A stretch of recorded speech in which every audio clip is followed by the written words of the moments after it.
اعوذ باللہ من الشیطان الرجیم، بسم اللہ الرحمن الرحیم۔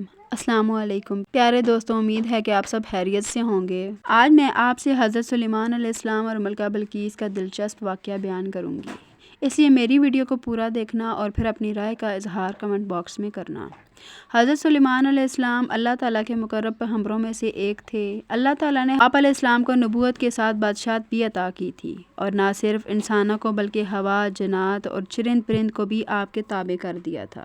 آپ علیہ السلام نہ صرف ان پر حکمرانی کرتے بلکہ اللہ نے تمام مخلوق کی بولیوں کو سمجھنے کی صلاحیت بھی آپ کو عطا کی تھی۔ ایک دن آپ علیہ السلام نے دربار لگایا۔ تمام انسان، جنات اور چرند پرند آپ کے دربار میں حاضر تھے سوائے ایک ہدہد کے۔ آپ علیہ السلام نے فرمایا کہ ہدہد کہاں ہے؟ اس کی غیر حاضری پر ہم اس کو سزا دیں گے، اس کو ذبح کر دیں گے، یا وہ اپنی غیر حاضری کی وجہ بیان کرے۔ تھوڑی ہی دیر گزری کہ ہدہد آ گیا۔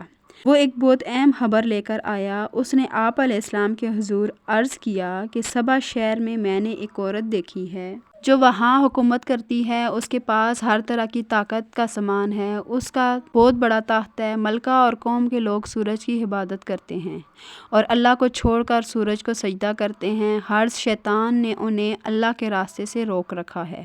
ہدہد نے بیان ختم کیا تو حضرت سلیمان علیہ السلام نے اسے حکم فرمایا کہ اس ملکہ کو میرا خط پہنچاؤ۔ وہ خط کچھ یوں تھا کہ اللہ کے نام سے شروع کرتا ہوں جو بہت بڑا مہربان نہایت رحم کرنے والا ہے۔ ہم سے سرکشی نہ کرو اور فرما بردار ہو کر ہمارے دربار میں حاضر ہو۔ آپ علیہ السلام نے حکم فرمایا کہ یہ خط سبا کی ملکہ کے پاس لے جاؤ، پھر وہاں رک کر معلوم کرو کہ خط پڑھنے کے بعد ملکہ کیا کہتی ہے۔ جب خط ملکہ کے دربار میں پہنچا تو اس وقت دربار میں بڑے بڑے سردار موجود تھے۔ ملکہ جس کا نام بلقیس تھا، اس نے یہ خط ان کے سامنے پڑھ کر سنایا تو وہ سب بھڑک اٹھے اور بولے کہ ہم بڑے طاقت والے اور بڑے لڑنے والے ہیں، ایسے آپ کو اختیار ہے جو حکم دیں۔ ملکہ نے کہا کہ اگر وہ بادشاہ ہے تو ہم اس سے لڑیں گے، اور اگر وہ اللہ کا کوئی پیغمبر ہے تو میں اس کی پیروی کروں گی۔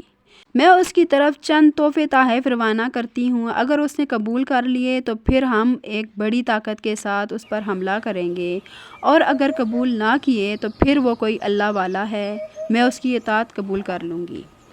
ہدہد یہ تمام بحث و تکرار سن رہا تھا۔ اس نے تمام حالات حضرت سلیمان علیہ السلام کے گوش گزار کر دیے۔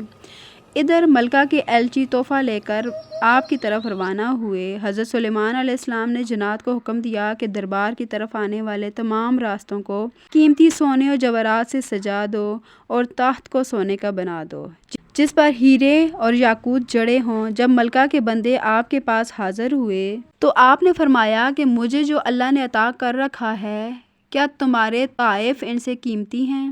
جاؤ واپس لے جاؤ، تمہارے تحفے تم ہی کو مبارک ہوں، مجھے ان کی ضرورت نہیں۔ جب ایلچی تحفے لے کر واپس محل پہنچے تو ملکہ نے آپ علیہ السلام کی پیروی کرنے کا فیصلہ کیا۔ حضرت سلیمان علیہ السلام نے اپنے دربار والوں کو حکم دیا کہ ملکہ کا تخت ہمارے پاس لا کر حاضر کرو۔ ایک بڑا دیو بولا کہ میں آپ کے دربار برخاست کرنے سے پہلے تخت آپ کے پاس حاضر کر دوں گا، مگر ایک شخص اور جس کو اللہ نے کتاب کا علم دیا تھا، اس نے کہا کہ میں آپ کی آنکھ جھپکنے سے پہلے تخت لے آؤں گا۔ پاس تخت آپ کے سامنے حاضر کیا گیا تو آپ نے فرمایا کہ یہ میرا اللہ کی طرف سے امتحان ہے کہ میں اس کا شکر ادا کرتا ہوں یا نہیں۔ بہرحال تخت کی صورت میں رد و بدل کیا گیا، اس میں قیمتی سونے اور یاقوت لگائے گئے اور دربار میں بچھا دیا گیا۔ جب ملکہ آ گئی تو آپ علیہ السلام نے اس سے دریافت کیا کہ کیا تمہارا تخت بھی ایسا ہی ہے؟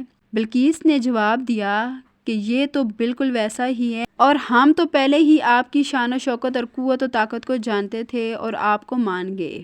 پھر بلقیس سے محل میں جانے کو کہا گیا۔ وہ محل حضرت سلیمان علیہ السلام نے ملکہ کے پہنچنے سے پہلے بنوایا تھا، جس میں ہر طرف شیشہ لگا ہوا تھا اور فرش کے نیچے پانی بہہ رہا تھا، جس میں آبی مخلوق یعنی مچھلیاں تیر رہی تھیں، اور اوپر شیشہ نظر نہیں آتا تھا۔ جب ملکہ محل میں داخل ہونے لگی تو اس نے پانچے اوپر پنڈلیوں تک کر لیے، کیونکہ اسے لگا کہ سامنے پانی کا حوض ہے۔ حضرت سلیمان علیہ السلام نے دیکھا تو فرمایا یہ محل ہے جس میں شیشے جڑے ہوئے ہیں، یہ سن کر ملکہ شرمندہ ہو گئی اور اسے احساس ہوا کہ وہ اور اس کی قوم سورج کی چمک دمک دیکھ کر اسے خدا سمجھ بیٹھے تھے۔ اسے اپنی غلطی کا احساس ہو گیا تو وہ پکار اٹھی، اللہ، میں نے جو اتنی مدت تک سورج کی پوجا کی اور میری وجہ سے میری قوم بھی اس کو پوجتی رہی، میں نے اپنے اوپر ظلم کیا۔ اب میں سلیمان کے ساتھ تمام جہانوں کے پالنے والے پر ایمان لاتی ہوں۔ سبحان اللہ۔ پاک ہے میرے رب کی ذات، جسے چاہے ہدایت دے دے، بے شک وہ ہر چیز پر قدرت رکھتا ہے۔